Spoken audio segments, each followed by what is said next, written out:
നമസ്കാരം. മലയാളി വാർത്തയിലേക്ക് സ്വാഗതം. ഹമാസ് രാഷ്ട്രീയകാര തലവൻ ഇസ്മായിൽ ഹനിയെ തങ്ങളുടെ മണ്ണിൽ വെച്ച് കൊലപ്പെടുത്തിയതിന് പ്രതികാരമായി ഇസ്രയേലിന് നേരെ ആക്രമണം നടത്തുമെന്ന മുന്നറിയിപ്പ് ആവർത്തിച്ച് ഇറാൻ. ഇസ്രയേൽ പ്രതീക്ഷിക്കാത്ത വിധത്തിൽ ആകാശമാർഗവും കരവഴിയും ആക്രമണം നടത്താമെന്നും ഇറാന്റെ പരമാധികാരത്തിനുമേൽ നടത്തിയ ആക്രമണത്തിനുള്ള ശിക്ഷയായിരിക്കും ഇതെന്നും ഐക്യരാഷ്ട്രസഭയിലെ ഇറാൻ ദൗത്യ സംഘത്തെ ഉദ്ധരിച്ച റിപ്പോർട്ട്. അതേസമയം ഗാസയിലെ വെടിനിർത്തൽ സംബന്ധിച്ച് നടക്കുന്ന ചർച്ചകളെ പ്രതികൂലമായി ബാധിക്കുന്ന വിധത്തിലുള്ളതായിരിക്കില്ല തങ്ങളുടെ നടപടിയെന്നും ഇറാൻ വ്യക്തമാക്കി. ഇറാന്റെ പ്രതികരണത്തിന് നിശ്ചയമായും രണ്ട് ഫലങ്ങളുണ്ടാവും. ഒന്നാമതായി ഇറാന്റെ ദേശീയ പരമാധികാരത്തിനുമേൽ നടത്തിയ ഭീകരതയ്ക്കും ആക്രമണത്തിനുമുള്ള ശിക്ഷയാവും അത്. രണ്ടാമതായി ഭാവിയിൽ ഇറാനെതിരെ ഇത്തരം ആക്രമണങ്ങൾ നടക്കുന്നതിനെപ്പറ്റി ശത്രുവിന് ചിന്തിക്കാൻ പോലും കഴിയാത്ത വിധത്തിൽ പ്രതിരോധം ശക്തമാക്കും.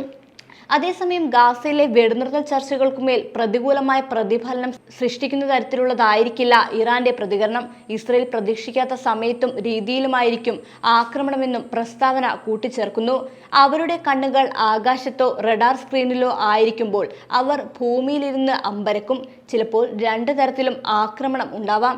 ഇറാൻ പ്രസിഡന്റ് മസൂദ് പെസക്ഷിയാന്റെ സ്ഥാനാരോഹണ ചടങ്ങിൽ സംബന്ധിക്കാനെത്തിയ ഇസ്മായിൽ ഹനിയ ജൂലൈ 31-നാണ് തെഹ്റാനിൽ വെച്ച് കൊല്ലപ്പെട്ടത്.